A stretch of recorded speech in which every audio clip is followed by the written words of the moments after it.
Hello mate, so I've just got back from training with the guys and I thought I'd give you a quick video just because it seems like it would be a much better opportunity than it would be to like write things down or try and do a little call or something like that. So bear with me. What I'm going to try and do, I'm probably going to split it up into a couple of videos. Number one, I'm going to give you a slightly different alternative to do in your 2-3-1.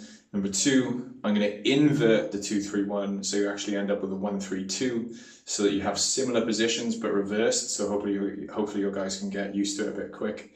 And then number three, I'm going to give you what we call an invert anyway, okay? And the idea of these things is that because you're playing a higher division team, you're actually going to try and take the short sticks behind goal to try and exploit them there. But most importantly, if you lose the ball in that position, then there shouldn't really be a fast break because you're losing it behind goal. It's with a shorty anyway, so that you have an opportunity to drop your attackers or whatever it is back into your ride very quickly so that the ball isn't shooting straight up the other end and going into the back of the goal. So let's start off then by giving you the really easiest play, and it's called the invert. So I'm just going to put it on the board right now. So first and foremost, let's take our attackers. Our attackers are going to be represented by the red markers.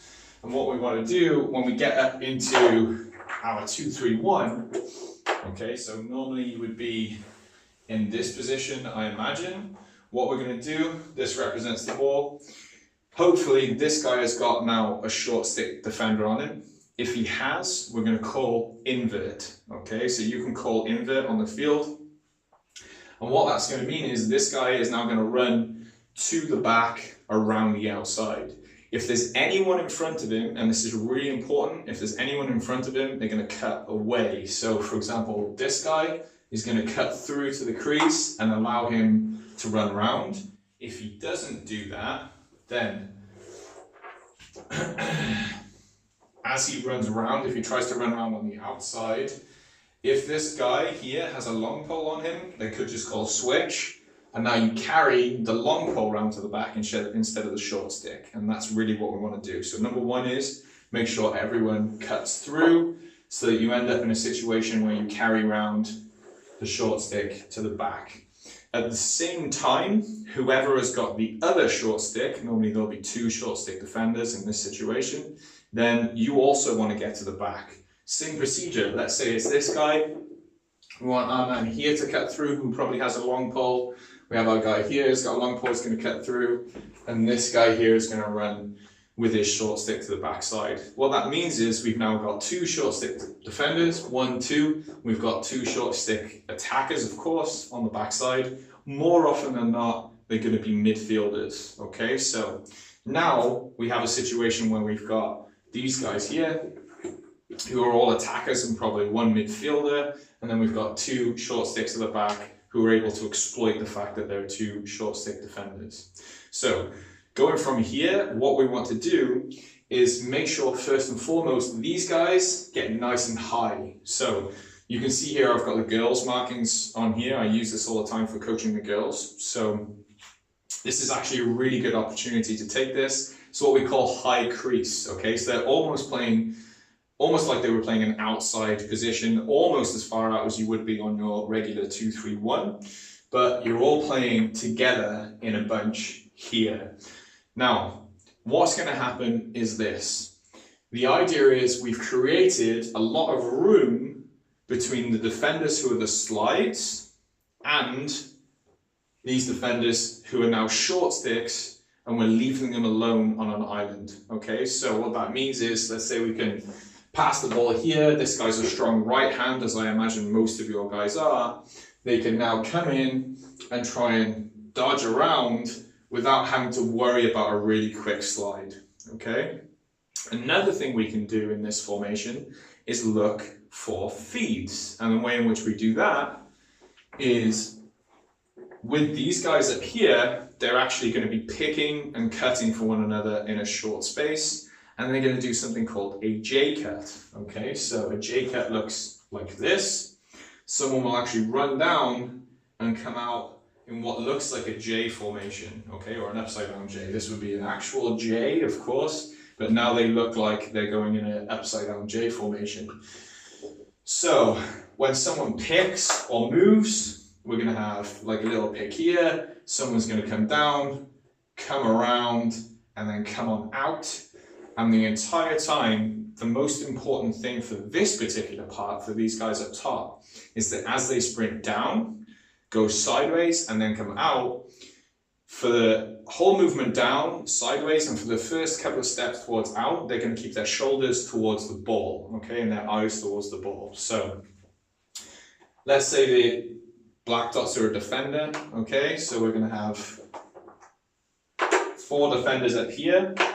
If they try to defend you like this, okay, we'll have 2 short stick defenders here. Now we're in a situation where if all of these guys are picking, and we have one come down, we could end up, as you can see, I hope, with a little feed to the middle. Quite often what happens if this is coupled with someone trying to drive, and this is the reason why we do our J-cut, we might get to here and this guy might decide that he's going to try and slide, in which case it leaves someone open and we're still moving and looking for that cross-crease feed. And if it doesn't work, because no one slides, actually what we do is we bring this guy further away so that the slide is much longer and it never actually comes. So you just keep driving and then you can try and exploit something from the island area here. So what do you do then? As an attacker, you recycle back, and quite often we want to make sure that we're only actually cutting down one person at a time. So it could be that we're actually going like this, okay? So it might be that we've J-cut that way, we J-cut this way, we're coming back, we're setting picks, we're trying to move around. You don't have to have a successful pick, all you have to do is create confusion, and the best way to do that is just work in small groups with small picks here, and then come off down in these directions. If you get probably a couple of meters away from the crease, that's immediately when you start pulling out. A couple of the big mistakes to look for is that people keep going down too close to the crease, or worse, they keep running toward the ball carrier as he's also trying to drive. And yes, they might be open, but all of a sudden this is a really short pass under pressure. This guy can't drive anymore, that much is obvious, but this guy's so desperate for a goal that he doesn't realize there's an isolation and he needs to make sure that there's space. He's better off actually going sideways and coming back out and not being part of the play at that particular point in time. So I think that's more or less it. Just to reiterate the really key points. Number 1, cut through, allow those short sticks to get around. Number 2, the reason this is really great against the kind of opposition that you're going to get is that these 2 guys are now short sticks and they're probably not going to put loads of pressure on you behind. If they try and come out and push you and try and use the back line, that's when you can turn on the jets and just run around them. Quite literally just a sprint dodge. But if they don't do that, it allows you to calm down your offense. Everyone can take 30 seconds to chill. You can grab some of that possession for yourself, kill some of the momentum of the game if it's getting a little bit away from you, and drag it back to your speed. Have everyone set up nice and high, and you should be able to initiate this move, this invert, okay? Couple of things to point out. Often these guys get a bit goal hungry and they end up getting a bit close.